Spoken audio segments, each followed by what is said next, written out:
ये पूरा मामला कुछ ऐसा है कि ये केवल और केवल मतलब कोई एक संस्था के लिए जो कि किसी का मार्केटिंग कर रही है या किसी के उत्पादों का प्रचार कर रही है, तो उसके लिए विश्वास, उसके लिए पहचान और उसके लिए पूरा एक जो अस्तित्व जैसी बात होती है। कौन कौन से उत्पाद लेकर हम काम कर रहे हैं, इसी से हमारी छवि आम जनता के बीच में जाती है। वो उत्पाद किस क्वालिटी के हैं, कैसा है, ये विषय जो है इसलिए जटिल हो जाता है। कम पैसे में मिल रहा है, ज्यादा में मिल रहा है, ज्यादा में मिल रहा है तो उसकी क्वालिटी कैसी है और लोगों को कितना पसंद आ रहा है, कम पैसे में मिल रहा है तो क्वालिटी कैसी है, लोगों को कितना पसंद आ रहा है। तो जब हम सभी लोग सामूहिक तौर पर उत्पादों का चयन करेंगे तो इन सारी चीज़ों को, इन सारी जटिलताओं को समझा जाएगा। क्वालिटी टेस्ट होंगे कि नहीं होंगे, वहाँ पर जो उत्पाद हमने लिया है उसको हम स्वयं में टेस्ट करेंगे या नहीं करेंगे, उनकी पैकेजिंग कैसे करेंगे, उनको किस तरीके से लोगों तक पहुँचाया जाएगा, ये सारे विषय इसमें जुड़ जाएंगे। तो प्रोडक्ट ऑन बोर्डिंग का एक डिटेल प्रोसेस है, उसी पर आज हम लोग चर्चा करने वाले हैं। तो मैं सबसे पहले तो हमारे ब्रिगेडियर साहब से ही आग्रह करूंगा कि ब्रिगेडियर साहब कुछ इस पर प्रकाश डालें और फिर इसके बाद अन्य साथी बारी बारी से इस पे विचार रखेंगे और कुछ महत्वपूर्ण बिंदु निकल के आएंगे और वो सभी लोग जो है उससे ये पूरी प्रक्रिया समझ पाएंगे। तो आदरणीय ब्रिगेडियर साहब, आप शुरू करिए। ब्रिगेडियर साहब। जी करता हूँ।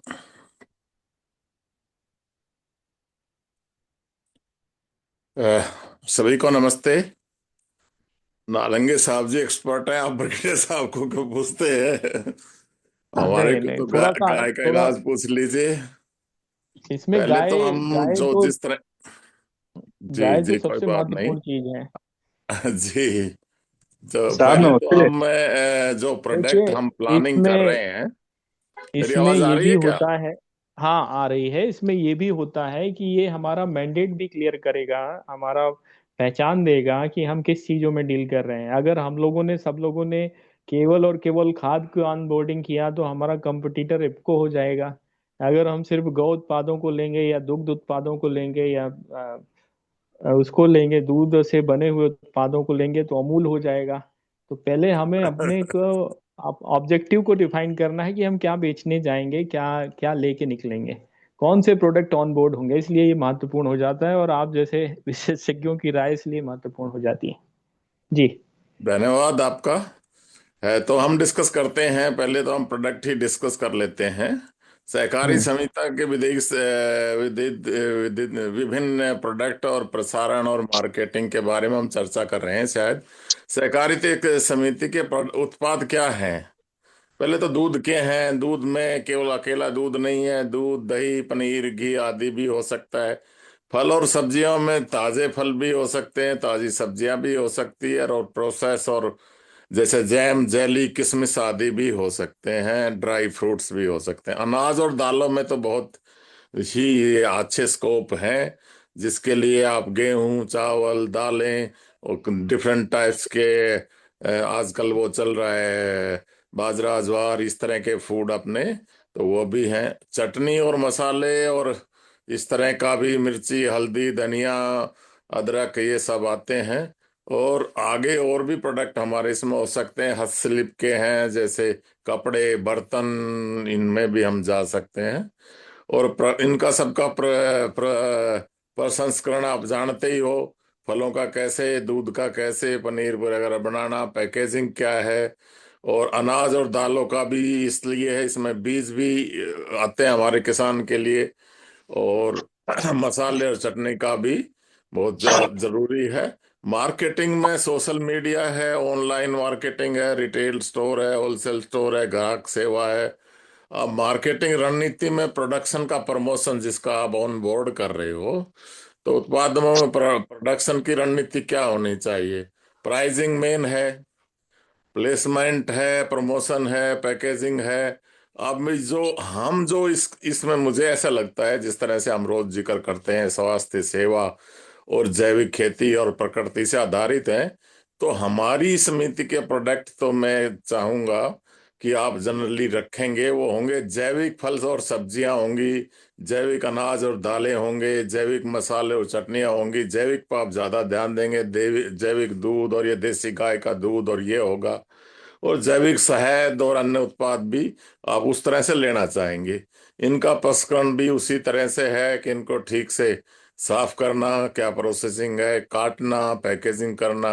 अनाज और दालों में आपको साफ करके ये जो नारंगी सब्जी रोज जिक्र करते हैं, फिर उसका पैकेजिंग करना, मसाले, चटनी, दूध के उत्पादनों में प्राइसिंग करना, दही बनाना, पनीर बनाना, और शहद, और उसमें भी यही है। मार्केटिंग योजना में तो वही आता है कि ऑनलाइन करें, क्या करें, मार्केट क्या हो, किसान मार्केट हो, जैविक मार्केट हो, मार्केट को हम सामूहिक करें, किस तरह करें, रिटेल स्टोर में भी जाएं, होलसेल मार्केट में भी देखें, और ग्राहक सेवा का स्पेशल ध्यान रखें। और हर घर का किसान अलग से हो, मतलब जैसे घर का डॉक्टर होता है उसी तरह से। और मार्केटिंग रणनीति, आपका प्रमोशन कैसे करेंगे, आपके प्रोडक्ट का प्राइसिंग कैसे करेंगे, प्लेसमेंट कैसे करेंगे, ये सब उसी का हिस्सा है। और इस तरह हम शायद आगे बढ़े। तो मेरे ख्याल से तो, क्योंकि कृषि और गाय और नर्सरी और इन सब के जो प्रोडक्ट होंगे, वो प्रोडक्शन ऑन बोर्ड के समय सीमा तय करोगे तो प्रोडक्शन वितरण वगैरह, production image, production video, production review, production promotion की सब टेक्निक बना के हम इसको आगे बढ़ सकते हैं। धन्यवाद। धन्यवाद ब्रिगेडियर साहब। इसमें नालंगे जी से मैं आग्रह करूंगा कि अभी जो ब्रिगेडियर साहब ने बातें रखी हैं, तो इसमें वो चीजें जोड़ें जो कि आ, आपके अनुसार सबसे महत्वपूर्ण है। अभी नालंगे जी शायद डिस्कनेक्ट हैं। आ, तो मैं अन्य साथियों को बारी बारी से बुलाऊंगा। ऑनबोर्डिंग में एक विषय आता है कि जैसे अभी ब्रिगेडियर साहब ने बोला कि हमें जैविक पे सबसे ज्यादा ध्यान देना चाहिए। ठीक है, जैविक पे ध्यान दिया जाएगा। जैविक के अलावा जैसे नॉन जैविक, मतलब जो जैविक नहीं है, इसके अलावा जो एग्री इनपुट है, इस पे भी बहुत सारे साथियों के अपने अपने विचार हैं, अपने अपने वो हैं। सेवाएं हैं, उस पर भी क्या हमारा स्टैंड होगा। जो सेवा होती हैं, स्वास्थ्य सेवा और संबंधित सेवाएं, तो हमें इन सारी चीज़ों पर सबसे पहले किस पे काम करना है, ये सभी पर एक साथ शुरू कर दें और बाद में फिर देख लेंगे कि किस पे लोगों का रिस्पांस अच्छा है, किस पे नहीं है। और एक और चीज़ है, नीड आइडेंटिफिकेशन। जो आवश्यकता है वो अगर हमें मालूम होगी कि कितनी चीज़ों की खपत हो सकती है, तो हम लोग शायद कुछ चीज़ों पे एक स्मार्ट डिसीजन ले पाएंगे। और मतलब कोई भी चीज़ जो परचेज किया हुआ है वो कम समय में ही उसको बेच के और अपनी इन्वेंट्री को खाली कर पाएंगे। तो विषय क्योंकि बड़ा जटिल हो जाता है जब इसमें सारे चीज़ें जुड़ जाती हैं, तो इसलिए यहाँ पे विशेषज्ञों की जरूरत पड़ती है। तो मैं सुभाष जी से आग्रह करूंगा कि जो हमारी प्रोडक्ट ऑनबोर्डिंग प्रोसेस है वो किस तरह से डिफाइन होगा, उत्पादों का चयन किस तरह से किया जाएगा जो हमारे कोऑपरेटिव सोसाइटी में आएंगे और बेचे जाएंगे। आदरणीय सुभाष जी। प्रणाम। हमने देखा है कि कौन सा भी काम करना है तो उसकी शुरुआत अच्छी होना चाहिए और वो काम सफल होना चाहिए। इसलिए नेशनल कोऑपरेटिव ने भी अभी जो काम करना है या अ, आगे जाना है अपने क्षेत्र में, कोऑपरेटिव के क्षेत्र में आगे जाना है, तो अपनी नेशनल कोऑपरेटिव रहेगी, स्टेट कोऑपरेटिव रहेगी, रीजनल कोऑपरेटिव रहेगी, डिस्ट्रिक्ट कोऑपरेटिव रहेगी, ब्लॉक कोऑपरेटिव रहेगी, और ग्राम की जो रहेगी वो प्राइमरी एग्रीकल्चर कोऑपरेटिव रहेगी। एक तो शुरुआत अपने को ग्राम से करना है, ब्लॉक से करना है। ज्यादा से ज्यादा ब्लॉक और ग्राम को फोकस किया तो वही सारा बिजनेस भी है और उत्पादन भी है। जैसे कि हमने महाराष्ट्र में एक ट्रायल बेस पे एक कोऑपरेटिव जलगांव की चलाई।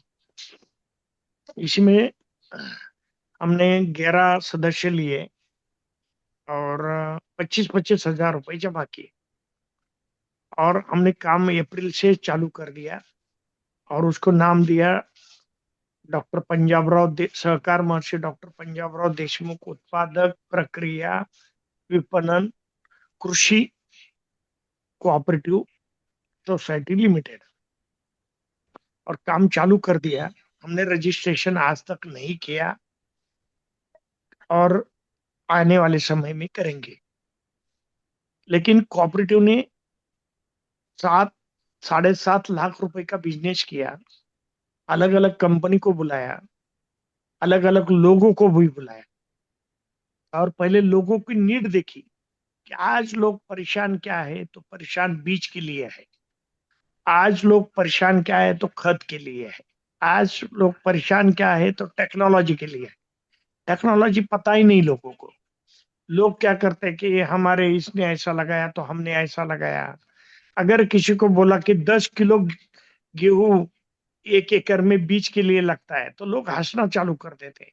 हम तो 50 किलो डालते हैं, हम तो 40 किलो डालते हैं। तो हमने 10 किलो बीज के प्लॉट खड़े किए गेहूं के, 1 किलो तुअर के बीज के प्लॉट खड़े कर दिए। अभी तो हम 250 ग्राम पे आ गए। और पहले लोग 3 किलो तुअर लेते थे हमारे यहाँ दुकानदार से, और तुअर का बीज बोते थे खेत में।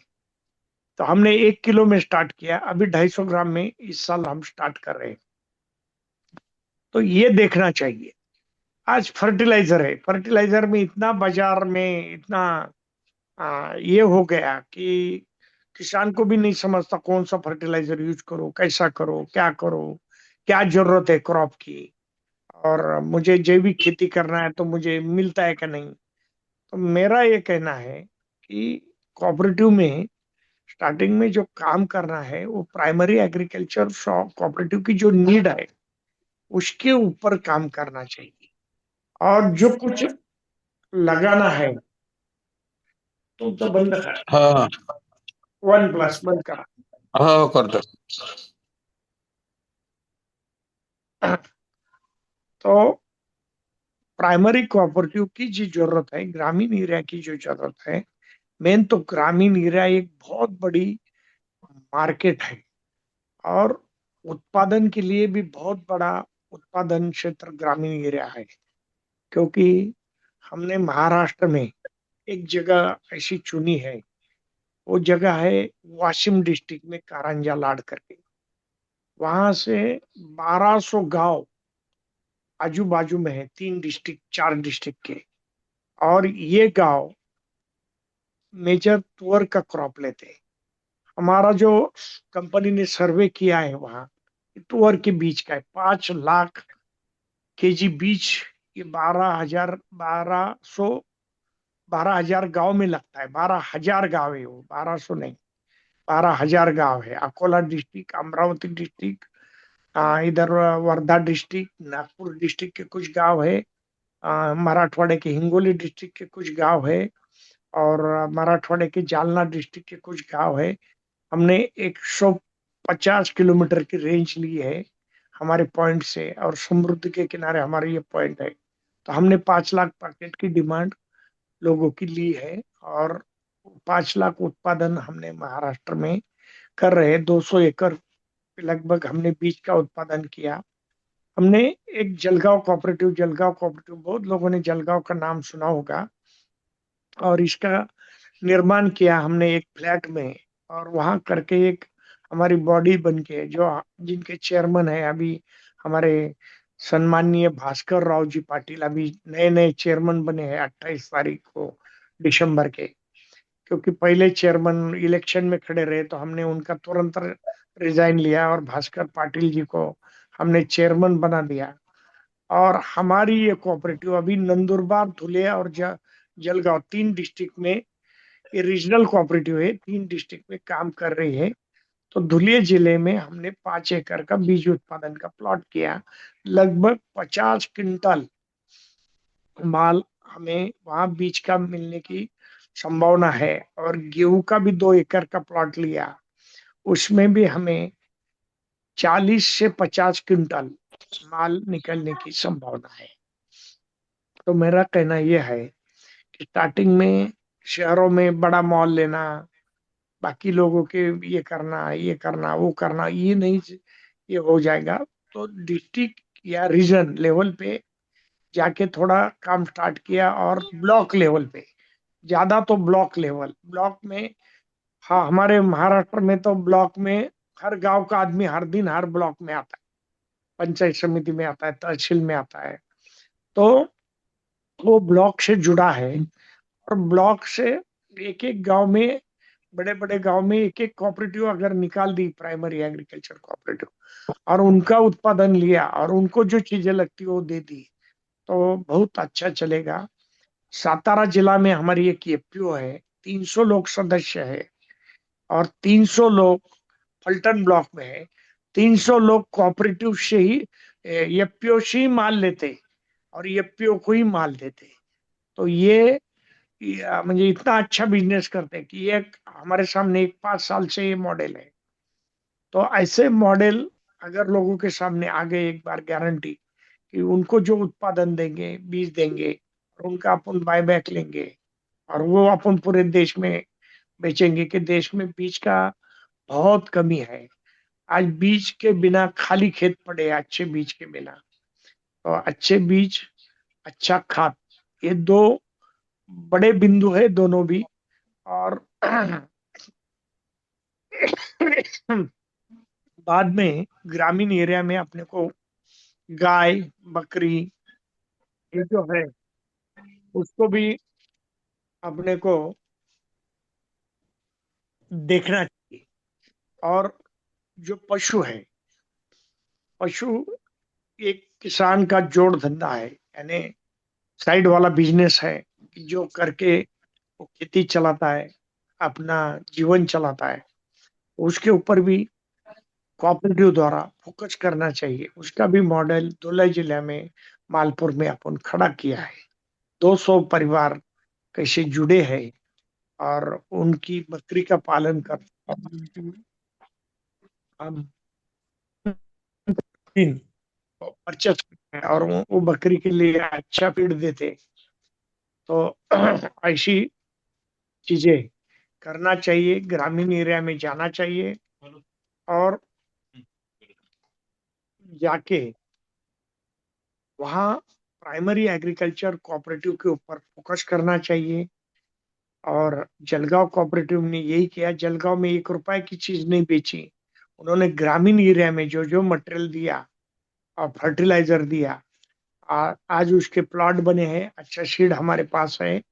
अभी हम अलग अलग टाइप के 10 टाइप के इसी में भी जा रहे हैं, और जाकर बाकी बोलने के लिए तो बहुत कुछ है, लेकिन आगे जाके ग्रामीण एरिया को फोकस करना बहुत जरूरी है।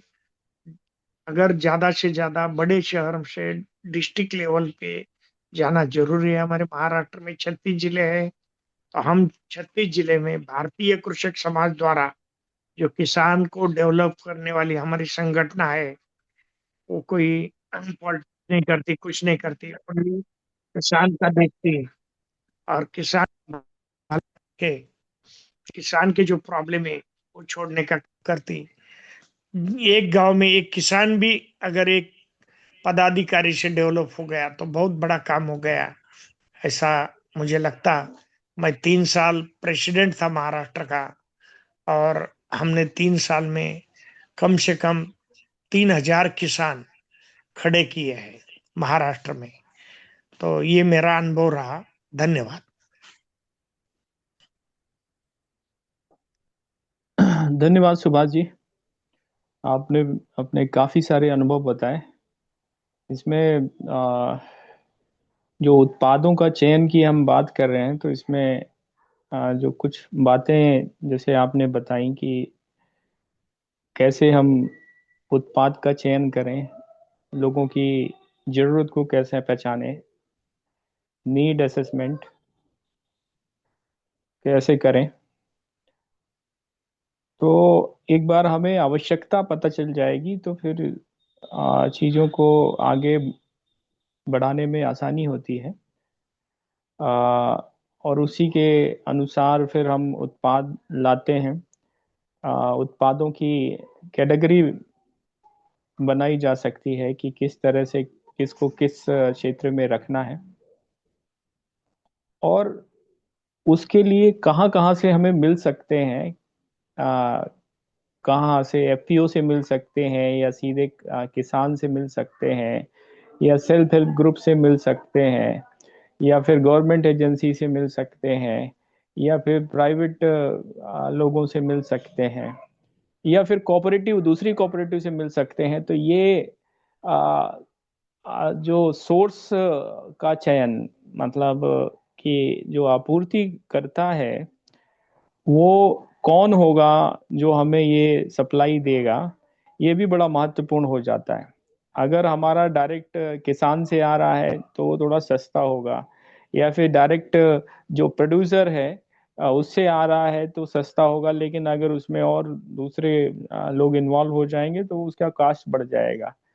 तो आपूर्तिकर्ता का चयन, जो प्रोडक्ट सोर्स है, उसको जानना और उसके अनुसार वो चीज़ों को लेना भी एक महत्वपूर्ण चीज़ हो जाती है। तो अब क्योंकि विषय थोड़ा जटिल भी है, और इसमें कैसे हम बढ़ सकते हैं, तो ये भी अनुभव से ही सीखा जा सकता है। अब यहाँ पे बहुत सारे अनुभवी लोग हैं कि कैसे हम उचित आपूर्तिकर्ता का चयन करें, जो कि हमें सही उत्पाद दे, सही रेट पर दे। और जो कोऑपरेटिव का उद्देश्य है, उद्देश्य क्या है? मेंबर का फायदा, सदस्यों का फायदा पहला उद्देश्य होता है कोऑपरेटिव का। प्रॉफिट मेकिंग जो है ये सेकेंडरी आता है, पहला उद्देश्य नहीं है। जो कोऑपरेटिव बनाई जाती है तो वो अपने सदस्यों के को फायदा मिले, इसके लिए बनाई जाती है। प्रॉफिट मेकिंग उसका सेकंड ऑब्जेक्ट होता है, जो कोऑपरेटिव के रूल बोलते हैं। तो यहाँ पर आपूर्तिकर्ता चयन इसलिए बहुत महत्वपूर्ण हो जाता है। तो मैं आग्रह करूंगा हमारे आ, उपाध्यक्ष उपाध्यक्षा रोजी रानी जी से कि इस पे थोड़ा सा प्रकाश डालें कि आपूर्तिकर्ता चयन कैसे किया जाए, क्योंकि आपने अभी ऑर्गेनिक में पिछले कई सालों बहुत काम किया है। तो किस तरह से ये प्रोसेस होता है, कैसे उत्पाद लिया जाता है, जी। आपूर्तिकर्ता की कैसे पहचान की जाती है? जी। जी नमस्कार सभी लोगों को। ऐसा है कि जैसे आपने अभी जो प्रक्रिया बताई कि अगर हम किसी अदर कोऑपरेटिव से, एफपीओ से या किसी भी एजेंसी से ले रहे हैं तो प्राइस थोड़ा बढ़ा हुआ मिलता है। अगर हम डायरेक्ट किसानों से लेते हैं तो ऑब्वियस है थोड़ी सस्ती मिलेगी। लेकिन किसानों से लेने के लिए सीधे अगर हम किसानों से उत्पाद लेते हैं तो अपने पास उस तरीके के एम्प्लॉय होने चाहिए, क्योंकि किसान पे अगर हम ये छोड़ दें कि आप इस उत्पाद को आपको देना है तो आपको वो क्वालिटी जो आप चाह रहे हैं या जिस स्टेज का मतलब सॉर्टिंग ग्रेडिंग आप चाह रहे हैं वो नहीं मिल सकता है। तो उसके लिए दो तरीके के स्टेप ले सकते हैं, या तो हम एम्प्लॉय रखें जो एक एक किसान को कोऑर्डिनेट करे, या फिर किसी अदर एजेंसी से। तो बात जाके वो बराबर पड़ जाती है कि अगर हम एम्प्लॉय रखते हैं तो अदर एक्सपेंसेस आते हैं हमारे, और अगर हम दूसरे एजेंसी से लेते हैं और उनका टर्म एंड कंडीशन के साथ लेते हैं कि उत्पाद की क्वालिटी अगर मेंटेन रही, अगर उसमें गड़बड़ी आई तो हम रिटर्न करेंगे, या जो भी हमारा लॉजिस्टिक लगा उसके चार्ज हम आप पे डालेंगे। तो ये सब चीजें है। तो इसमें भी बहुत मतलब सोच समझ के चीजें करनी होंगी कि हम किसका सिलेक्शन कर रहे हैं। और सिलेक्शन में दोनों चीजें हो सकती हैं।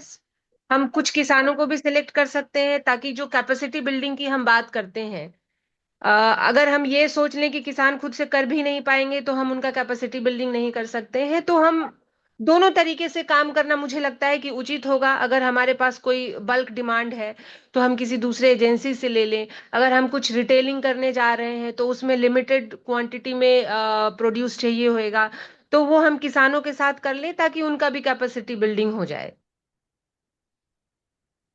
जी। तो मतलब एक्चुअली मैं ये आधे से आपका क्वेश्चन सुन पाई थी, मुझे एक कॉल अटेंड करना पड़ा नहीं था, नहीं, तो आपने इतना। आपने सही उसी विषय को ही उठाया है जो जिसका प्रश्न था। तो जी। सही है। आ, इसमें एक और बात आती है क्वालिटी कंट्रोल की, क्योंकि प्रोडक्ट जी। क्वालिटी अगर हम मेंटेन नहीं कर पा रहे हैं तो हमारा ये विषय जो है वो कहीं ना कहीं डिफीट होता है, कहीं ना कहीं कोऑपरेटिव के उद्देश्य जो है वो विफल होते हैं। तो क्वालिटी कंट्रोल के लिए क्या हमें चेक एंड बैलेंसेस लगाने होंगे, किस तरह से क्वालिटी कंट्रोल कंट्रोल होगा। और कंप्लायंसेस भी एक इशू है। बहुत सारे उत्पादों में वो जो कंप्लायंसेस वाले मामले होते हैं जहाँ पे कुछ परमिशंस भी लेनी पड़ती हैं संबंधित विभागों से। और ये जो फूड लाइसेंस हैं वो तो एक नॉर्मल सी बात है, लेकिन इसके अलावा भी कुछ और कंप्लायंसेस होते हैं, तो उसको भी किस तरह से हैंडल किया जाएगा, ये भी एक विषय आ जाता है इसमें साथ में। तो इसके बारे में अगर आप या कोई और साथी कुछ बता सके तो बताएं, कोई भी साथी। हेलो। जी। हेलो सर, जी ग्रीष्म गुप्ता गिरीश जी। मैनपुरी से।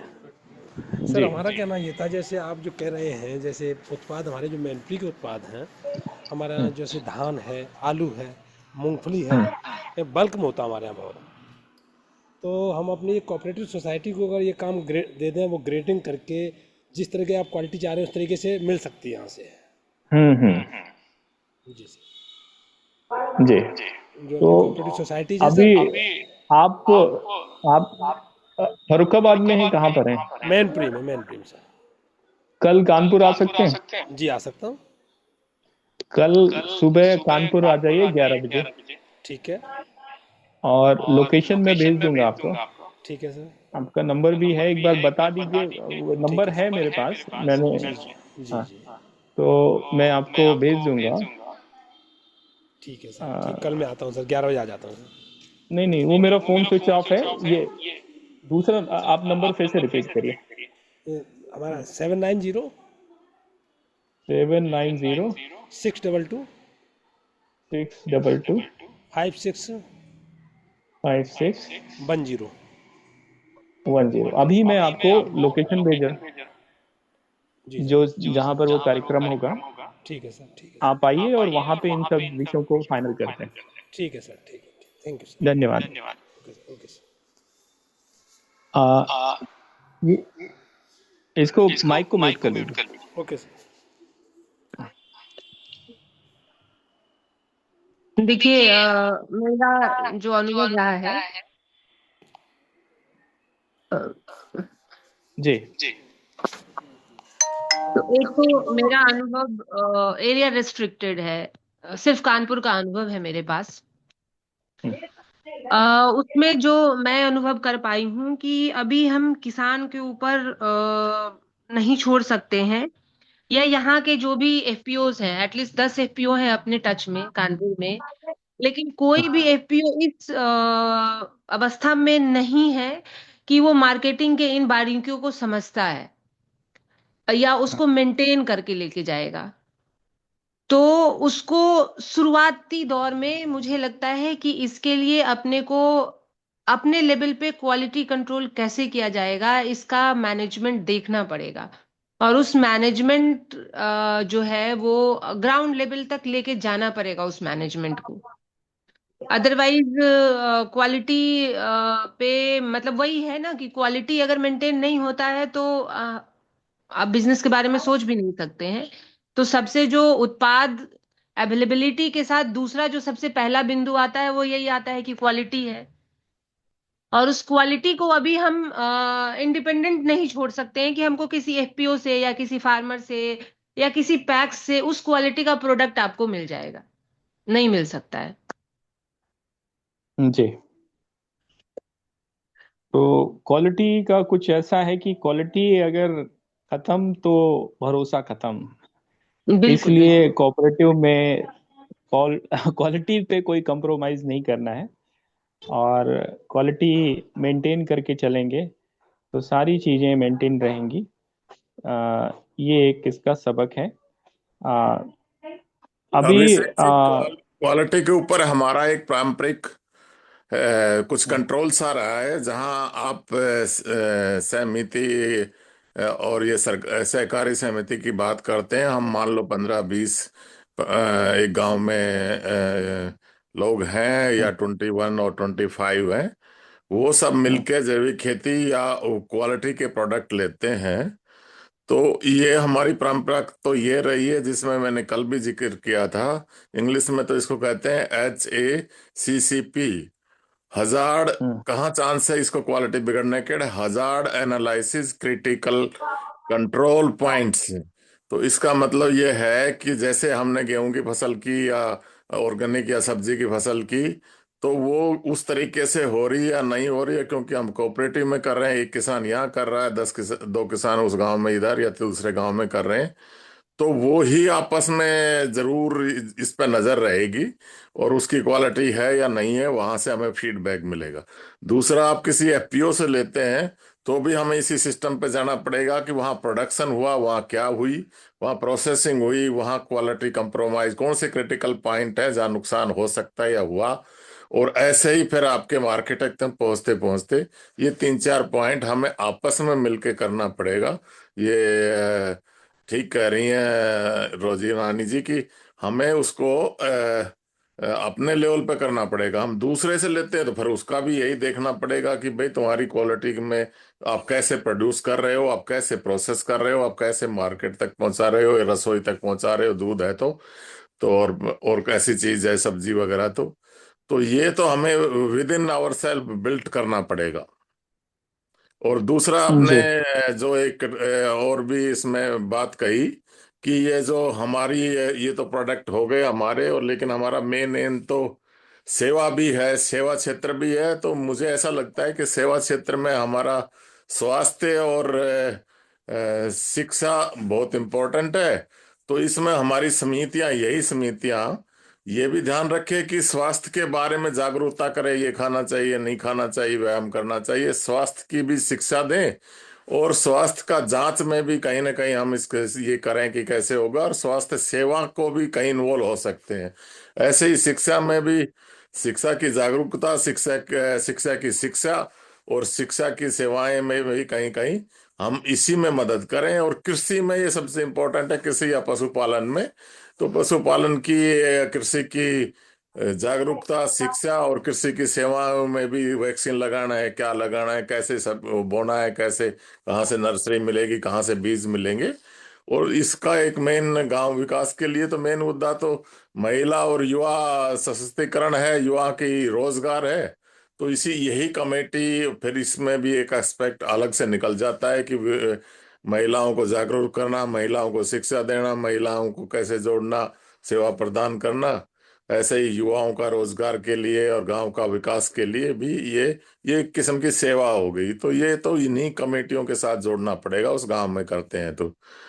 अब आपका ये क्वालिटी कंट्रोल ठीक है, सबसे इम्पोर्टेंट है, पर हम मान लो उसमें हमारी सहकारिता में जितने भी ये है, वो आपस में ही मिलके ईमानदारी से, आपने बहुत बार डिस्कस किया, पारदर्शिता, ईमानदारी, और इससे काम करेंगे तो हमारा प्रोडक्ट जरूरी नहीं है, वो किसान खुद ही कहेगा भाई मेरी उस क्वालिटी का नहीं है, मैं आपको नहीं दूंगा।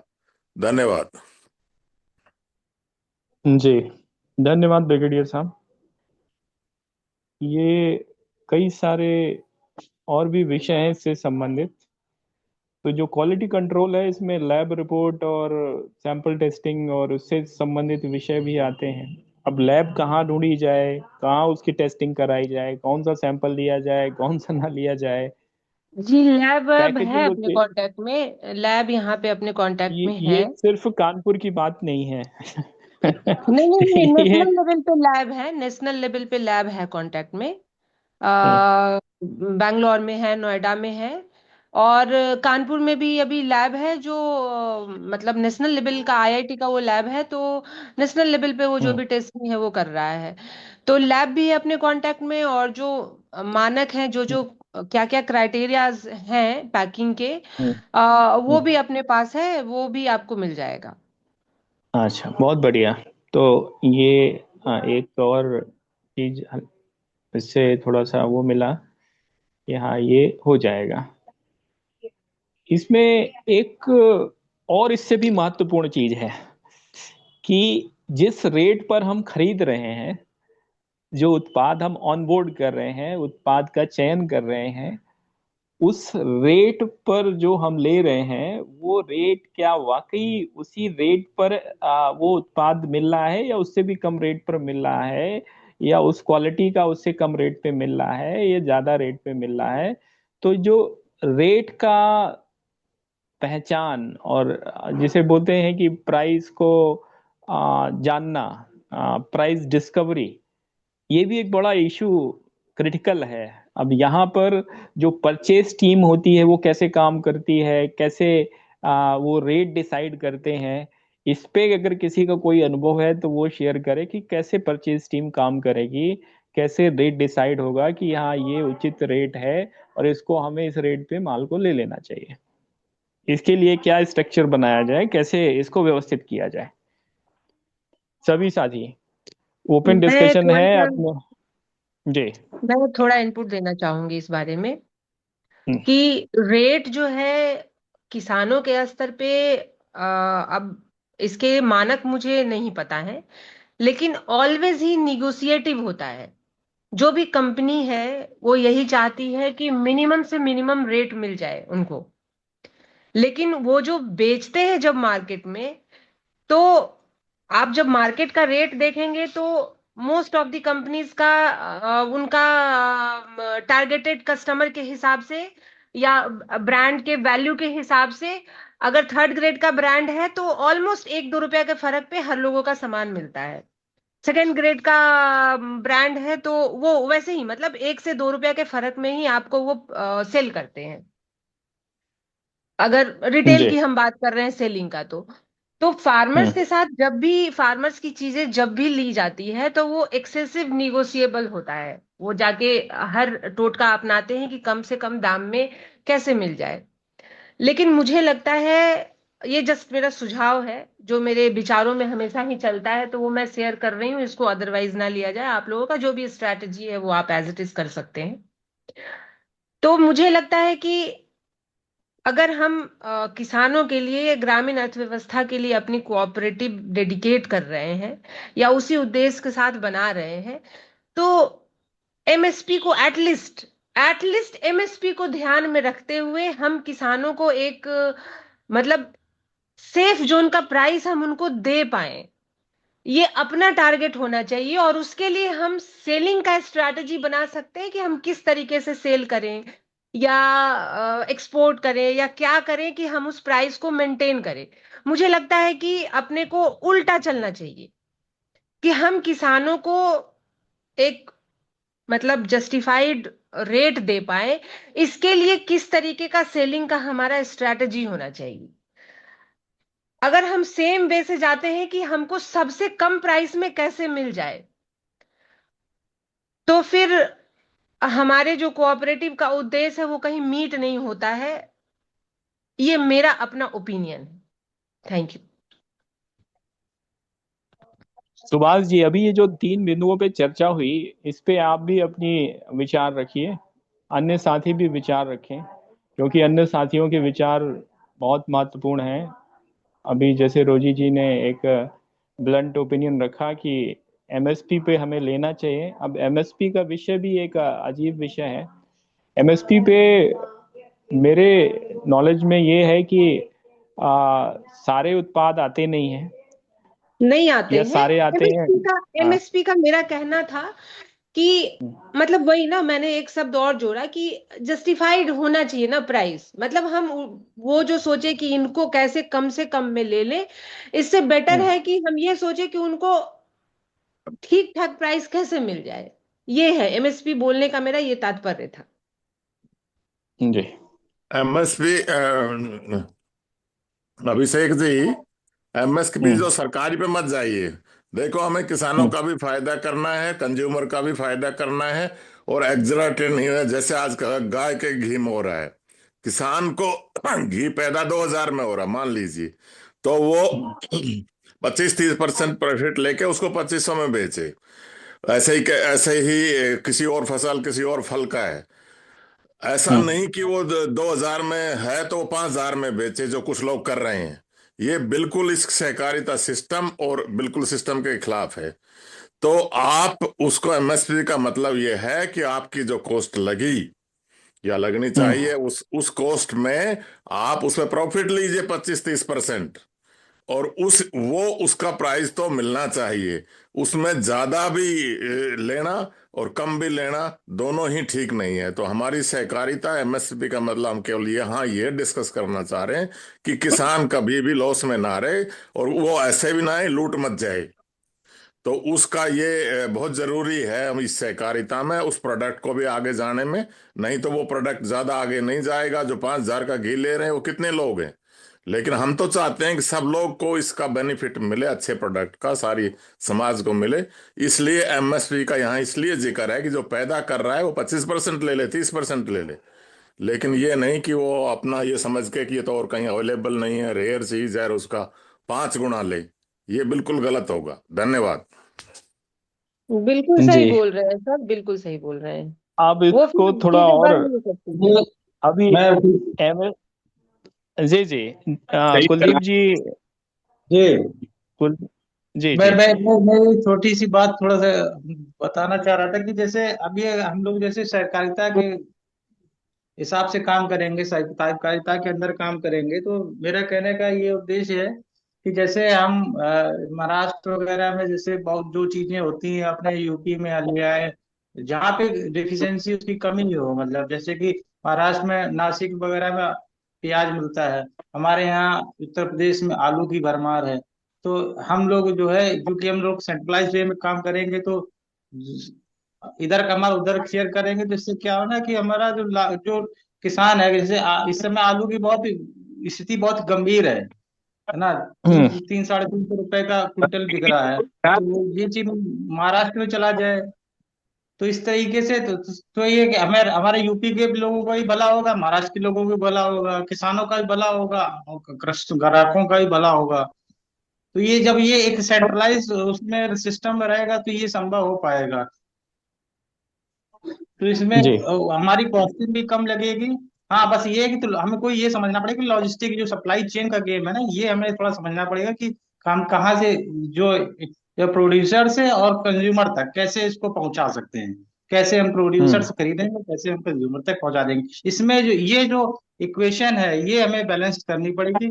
इसी में ही हमको अपना जो रेट है, इसी में अपने आप को नेगोशिएट करना पड़ेगा। ये हमारे छोटे हम्म। से जो सुझाव थे। जी। Doctor Kuldeep Singh, doctor Kuldeep Singh ji. Sir, जी। यहाँ पर दोनों पक्षों का ध्यान रखा जाए, उपभोक्ता का भी और उत्पादक का भी। और मार्केट में इतनी हम्म। ज्यादा भीड़ ना हो कि लोग हम सबको एक ही दृष्टिकोण से देखने लगे। प्रॉफिट जो है, जो एक रेशियो होता है कि 25 से 30% जो है उत्पादक को मिल जाए, और कंज्यूमर को भी इतना ना लगे कि हाय बहुत ज्यादा महंगा है मार्केट में। तो इन्हीं शब्दों के साथ मैं अपनी बात खत्म करता हूँ। धन्यवाद कुलदीप जी।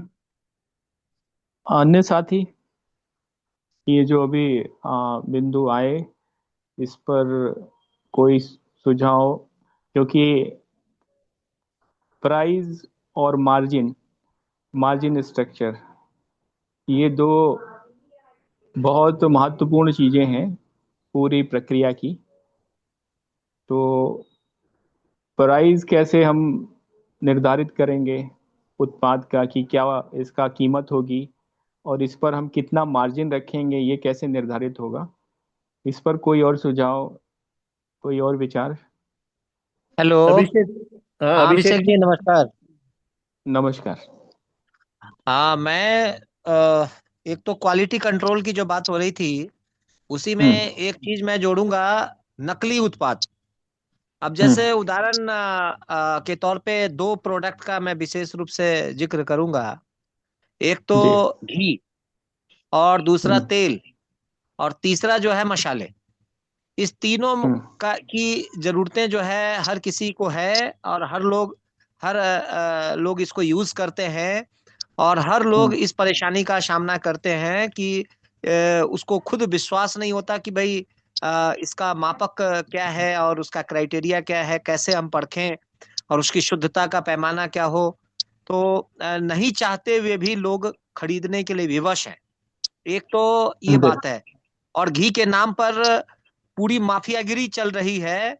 और उसके नाम पर जो है घी और नकली दूध और नकली पनीर और नकली घी, ये तो मार्केट में पूरा धड़ल्ले से बिक रहा है।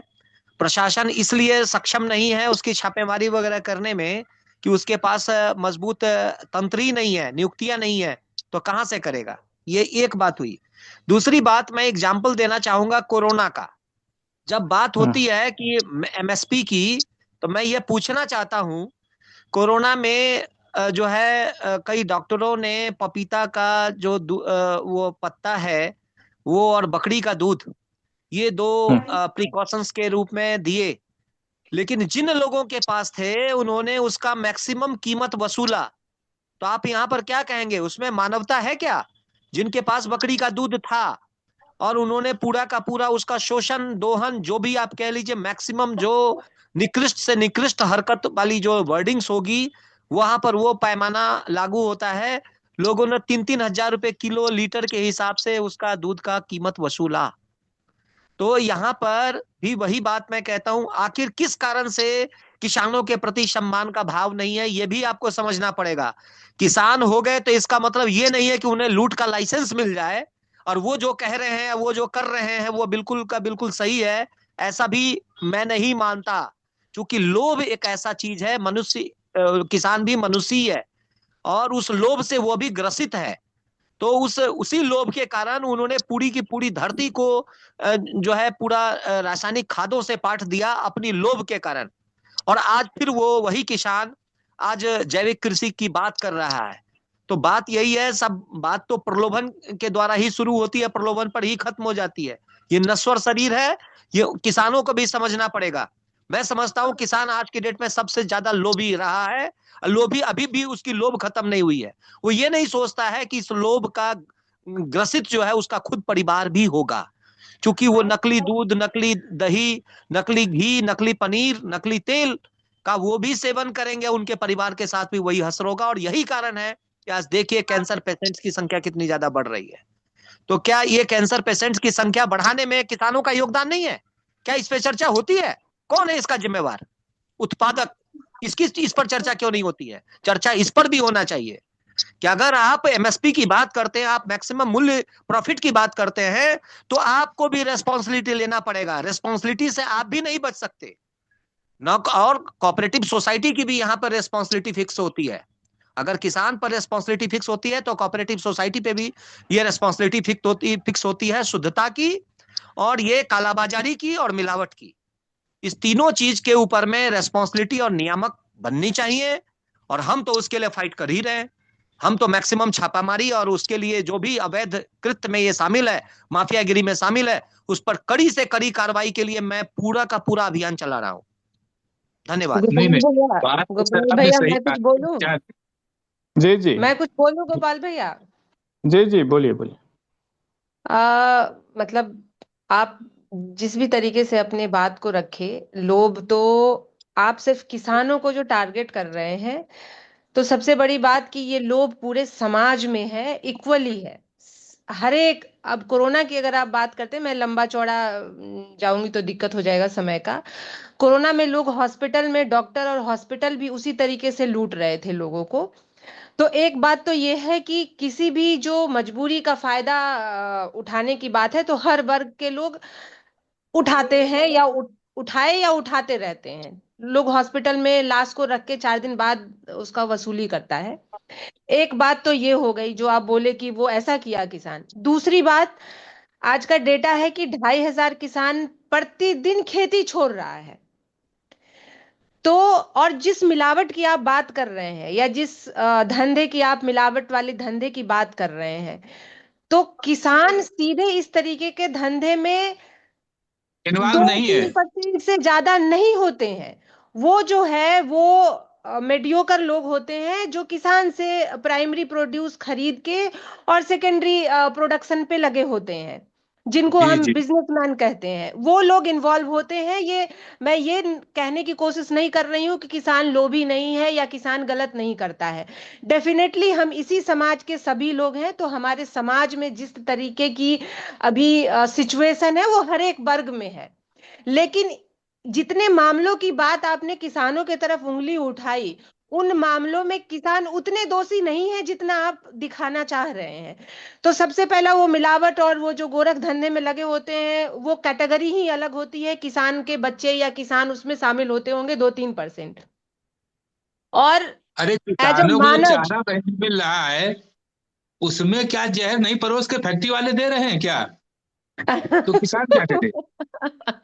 तो मेरे कहने का मतलब है कि मैं डेविएट हो गई। एक्चुअली मेरे कहने का मतलब है कि आज का ये डेटा है कि हर दिन 2,500 किसान खेती छोड़ रहे हैं।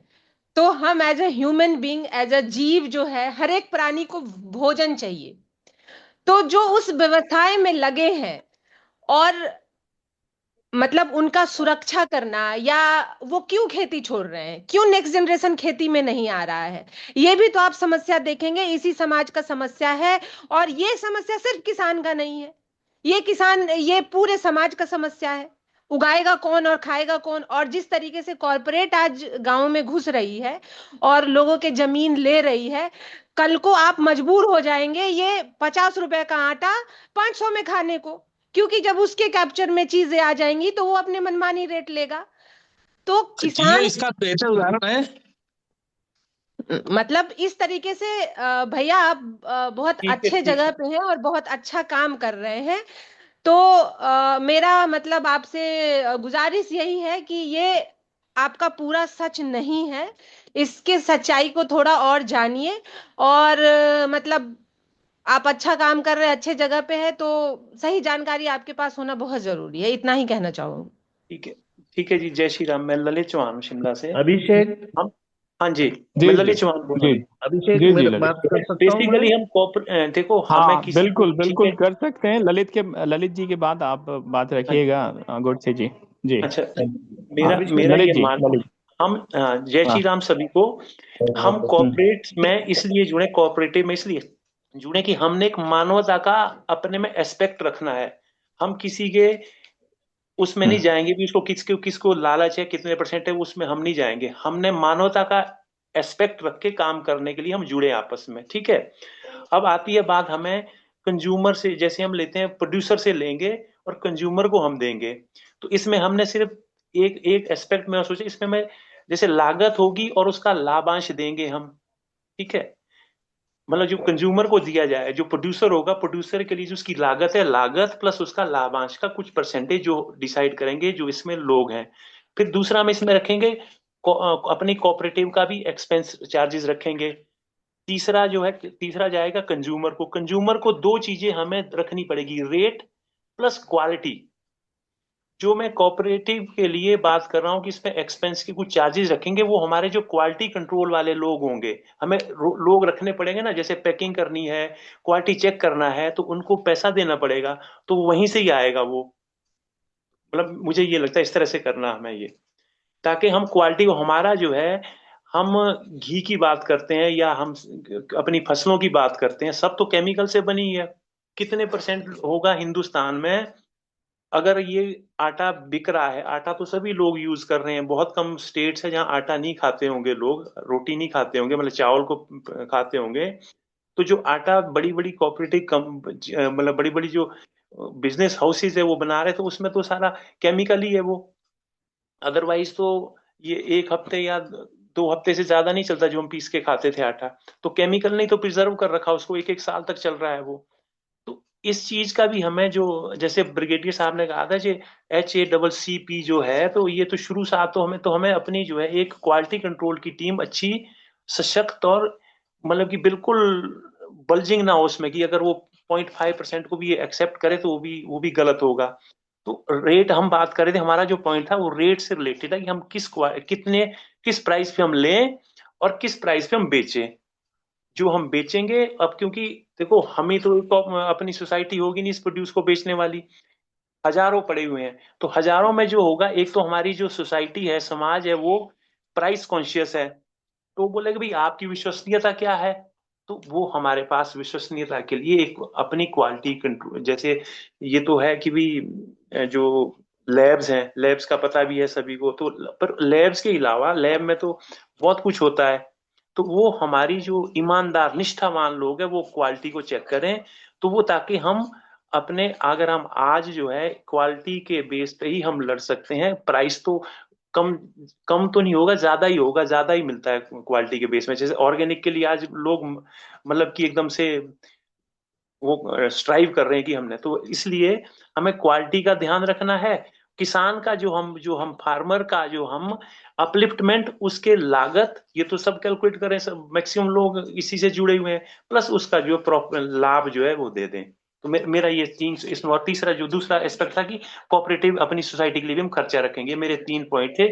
चौथा जो मेरा मेन पॉइंट था कि हम कोऑपरेटिव में जुड़े हैं मानवता के एंगल को लेके, हमें प्रॉफिट की ज्यादा जरूरत नहीं है, खाली तो जाना ही है सबने, पर उसको हमने कार्यान्वित करना है, सिर्फ हमारा ये खाली बातों में ना रहे। जय श्री राम, मेरा इतना ही कहना था जी। अभिषेक।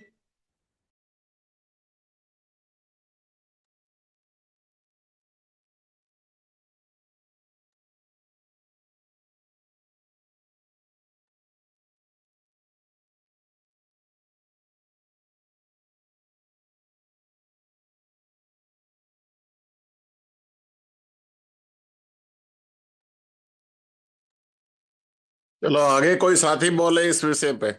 अभिषेक। ब्रिगेडियर। हाँ अभिषेक। हाँ भास्कर पाटिल जी, आप बोलिए। हाँ, मैं सुन रहा था सभी बातें। मुझे एक सुझाव ऐसा रखना था कि क्वालिटी कंट्रोल वगैरह जो है ये तो बाद में की बातें आएंगी, लेकिन वो उपज जो हम उपजाएंगे तो इसके लिए अगर प्रायोगिक बेसिस पर, यानी हम अगर कहीं पे जमीन लेके और कोई अगर करने वाला हो और वो अगर करेगा तो उससे जो अनाज अपने को मिलेगा वो हम हमारे जो सोसाइटी के मेंबर है सभी ये पहले देखेंगे, उसको हम टेस्ट करेंगे। लगे तो हम बाहर से भी टेस्ट कर सकते हैं, शुरुआत में दूसरी लैबों से भी टेस्ट कर सकते हैं, या तो रुचि रानी जी ने बताया है उनके पास से भी हम टेस्ट कर सकते हैं। और मुझे ऐसा लगता है कि हमने खुद करके देखने को होना, और उसका जो हेड है उसको मुझे लगता है कि गोपाल प्रसाद जी को हमने उसमें ज्यादा इन्वॉल्वमेंट देने को होना, यानी उनको भी ये बातें समझ में आ जाएगी कि उपज को निकालने में क्या क्या करना पड़ता है, क्या क्या नहीं करना पड़ता है, लागत कितनी लगती है, और अच्छा क्वालिटी का देने के लिए कितनी लागत लगेगी। आमतौर पर जो हमें मार्केट से माल मिलता है उसकी लागत और हम अगर प्राकृतिक तरीके से अगर उपज निकालेंगे तो उसकी लागत, इसमें तो अंतर होगा ही। तो इसलिए मुझे ऐसा लगता है कि कहीं तो भी 100-150 एकड़ जहाँ पे पानी की उपलब्धता हो वहाँ पे हमने करके देखने को होना, और हम लोगों ने फिर वहाँ पे बारी बारी से जाके वो चेक भी करते रहने को होना। एक तो कोई तो जिम्मेदारी लेगा और उसके बाद में जिम्मेदारी जो बाकी के जो मेंबर है उनको भी देना पड़ेगा कि महीने में ये इस महीने में या तो इस हफ्ते में ये जाएगा, उस हफ्ते में वो जाएगा। उनको लिखित में देना पड़ेगा सब कि आपको क्या क्या चेक करना है, कैसा चेक करना है। उनके वहाँ के जो जी। लोग काम करने वाले जो लोग होंगे उनके भी नंबर पहले से ही हमारे पास में होना चाहिए, ताकि हम उनसे भी मिल सके, उनसे भी बात कर सके, और वो क्या दे रहे हैं, क्या कर रहे हैं, ये उनसे भी हम पूछ सकते हैं। जी। अभिनव जी, अभिनव गोडसे जी, अभिनव गोडसे जी, अभिनव जी। एक मिनट, मेरा आवाज आ रही है? हाँ, आ रहा है, आ रहा है। आ रहा है? जी हेलो। जी, आ रहा है, आ रहा है। हाँ, आ रहा है। अभिषेक जी, मैं ब्रीफ में बता देता हूँ। मैं एक पहले गोपाल जी ने जो बात की उस पर खाली 2 ही मिनट में बताता हूँ। देखो, फार्मर को कोई ब्लैकमेल करने का कभी भी मौका नहीं आता है। जनरली फार्मर को 99% टाइम सब लोग ब्लैकमेल ही करते हैं। तो फार्मर के ऊपर कोई एलिगेशन ऐसा बहुत थोड़े फार्मर के ऊपर हो सकता है। वो टॉपिक इतने में क्लियर कर देता हूँ। दूसरा है जो मार्केटिंग की जो बात है, अभिषेक जी, मैं एग्रो प्रोडक्शन वाले में बहुत कंपनी के साथ में मैंने देखा है। मैं एक खाली एग्जांपल बताता हूँ, ज्यादा लंबा चौड़ा नहीं करूंगा। गिट्स कंपनी थी। गिट्स कंपनी खुद देखती थी, उसके इंजीनियर, उसके जो प्रोक्योरमेंट मैनेजर थे, उनको सब टेक्नोलॉजी मालूम था। ये प्रोडक्ट को क्या चाहिए, उसका रेट क्या है, प्रोसेसिंग कॉस्ट क्या है। फिर वो बेसिस पे वो क्या करते थे कि उसका प्राइस डिसाइड करते थे सामने। चलो, तुम्हारा इतना कॉस्ट ऑफ प्रोडक्शन है, रॉ मटेरियल इतना है, प्लस तुमको प्रॉफिट कितना, इतना इतना प्रॉफिट होना चाहिए, और हम लोग बल्क में परचेस कर रहे हैं। मतलब जैसा मैं गिट्स कंपनी का एग्जांपल दे रहा, सेम में हम लोग ऐसा भी कर सकते हैं। जो भी हमारा प्रोडक्ट होगा विच और the agro based product, specially agro based product, तो उस केस में हम लोगों का, हमारे पास ऐसा टेक्निकल टीम होना चाहिए। द प्रोक्योरमेंट टीम ऐसा होना चाहिए, they should be the professional.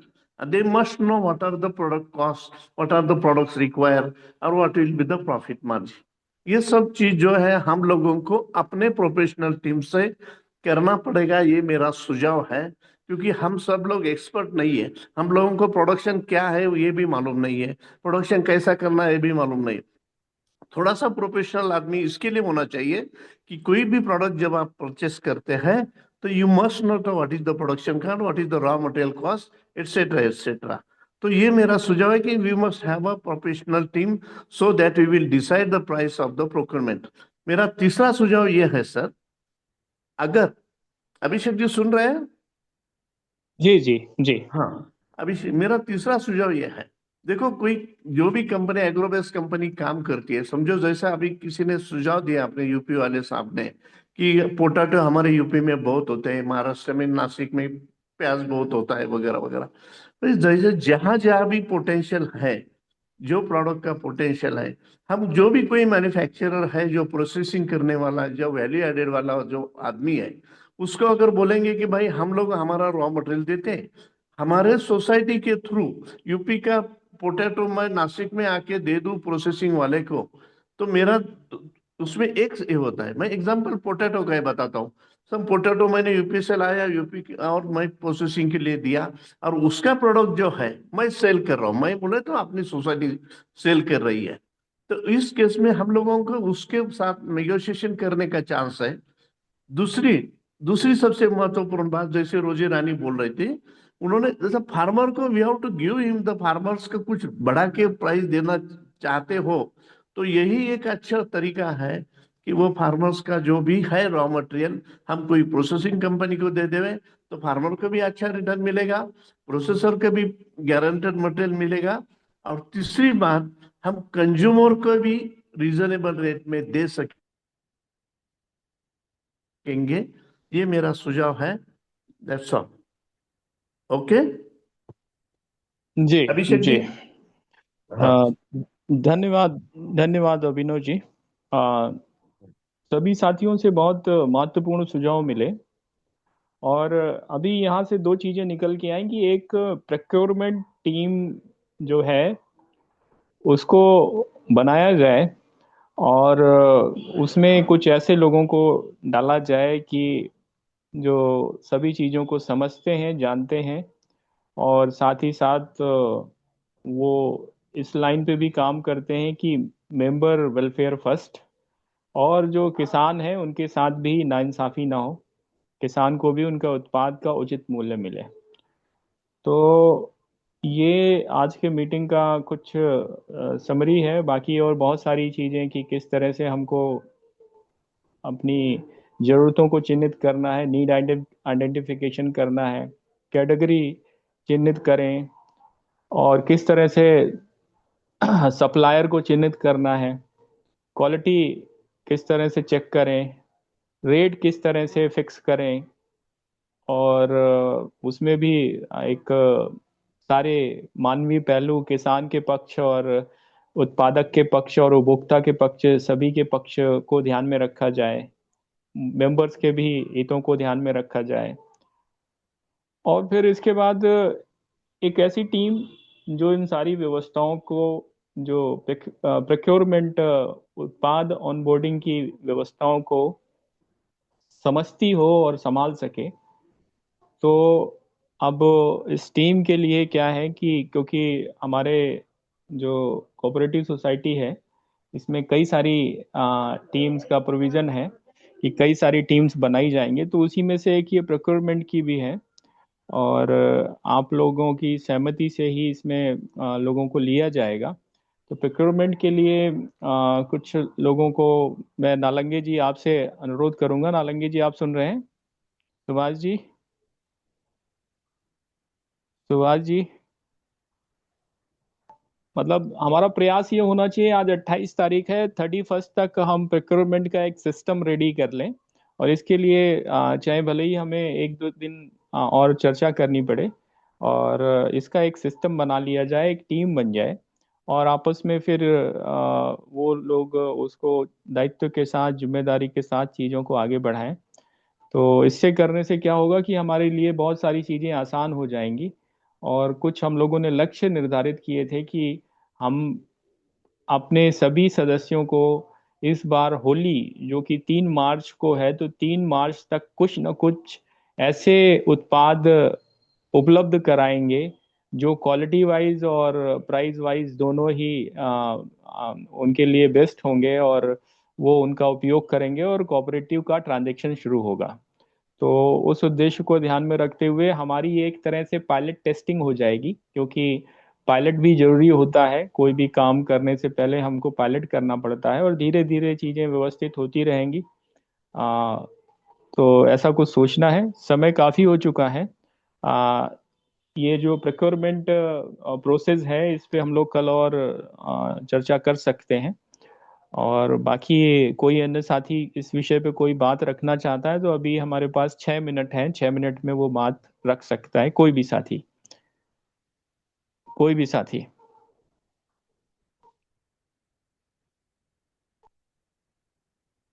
कोई भी साथी। देवदत्त जी, गिरीश जी, गिरीश जी, मैंने आपको डिटेल भेज दिया है कार्यक्रम का। कार्यक्रम जहाँ से होगा 11 बजे तक आ जाइएगा। जीवेश पांडे जी। मैं देवदत्त गंगवार, बरेली, उत्तर प्रदेश से। सभी लोगों को जी प्रणाम। जी आप लोगों ने बहुत अच्छी चर्चा की और आप लोग विशेषज्ञ हैं, बहुत अच्छे से आपने सुझाव दिए हैं। और जो भी हुआ है, मैं इसमें एक सुझाव के तौर पर एक चीज कुछ देना चाहता हूँ कि जैसे कि गांव में रुचि रानी जी ने कहा था कि गांव में हम कैसे किसी के माध्यम से जाते हैं, जो कोई एजेंसी होती है तो उसके माध्यम से जाते हैं। तो इसके लिए हम ये कर सकते हैं कि किसी भी अपने जो हमारा एक एजेंट टाइप होता है कि उसको हम अपना कोऑपरेटिव का मेंबर ही हो वो, तो उसका कुछ परसेंटेज उसमें रहे, तो वो पूरी जो उत्पाद पैदा हो उस उत्पाद को क्वालिटी के बेस पे हम पैकेजिंग हो। जैसे मान लो एक आलू की ही एक उदाहरण देते हैं कि जैसे आलू हमने खोदा, तो अभी किसान क्या करता है कि आलू को सेम सब तरह से आलू भर देता है, मंडी में जाके मोड़ा ऊपर लगा देता है, मंडी में वो मोड़ा दिखा देता है, पता लगता है नीचे खराब आलू भरा हुआ है। तो ये बेईमानी बहुत हो रही है। तो अब हमारी क्वालिटी ये हो कि हम अपना एक आदमी वहां पे ये रखें कि जब भी आलू खोदे, आलू की पैकेजिंग हो जो बोरी में भरा जाए, तो नीचे से ऊपर तक बढ़िया आलू भरा जाए, और जो हार्ती क्वालिटी का आलू है वो अलग छाट के भरा जाए। तो उनकी दो क्वालिटियां हो जाएंगी, ए और बी, दो क्वालिटियां हो जाएं, तो उसमें जो हमारा आदमी लगे उसकी कुछ परसेंटेज तय हो जाए, जिसके उसको भी फायदा हो और किसान को भी फायदा हो जाए। तो डायरेक्ट हमारी इस तरह से पहुंच बन सकती है। कोई भी उत्पाद हो तो उसमें नीचे नीचे, जैसे मैं बरेली में हूँ तो बरेली में मेरे लिए कुछ क्षेत्र दे दिया जाए, 10 गांव का, 5 गांव का। जैसे कानपुर का कोई है तो उसको क्षेत्र दे दिया जाए, और दूसरे क्षेत्र का दूसरे क्षेत्र का, इस तरह से सब लोगों को क्षेत्र बांट दिया जाए, तो उसका एक रोजगार भी हो जाएगा उसके लिए, और वो उस पर काम भी करेगा, उसका कुछ परसेंटेज हो गया। तो इस तरह से ये काम बढ़ाया जाए, तो ये मेरा सुझाव है। धन्यवाद। धन्यवाद देवदत्त जी। कोई अन्य साथी? आखिरी सुझाव, आखिरी सुझाव, आखिरी विचार। इसके बाद हम लोग चर्चा को विराम देंगे क्योंकि 9:30 हो रहा है। कोई भी साथी? सुमेर सिंह जी, आज आपने कुछ विचार नहीं रखे। अन्य साथी? कुछ लोगों के नाम नहीं दिखाई दे रहे हैं जी।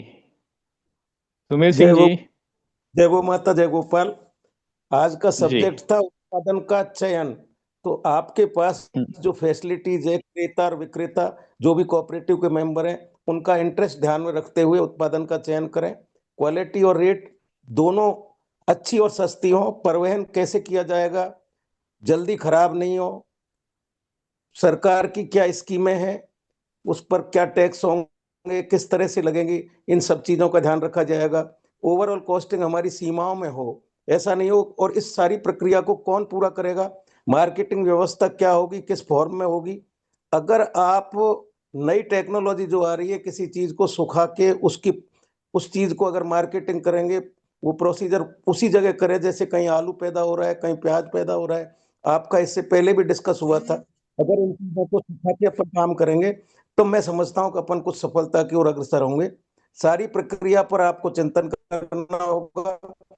पैकेजिंग है, आपूर्ति का चयन है, कहाँ करेंगे, कहाँ स्टोर रखेंगे, इन सब बिंदुओं को ध्यान रखने के बाद ही उत्पादों का चयन किया जाएगा, ऐसा मेरा सोच है। धन्यवाद।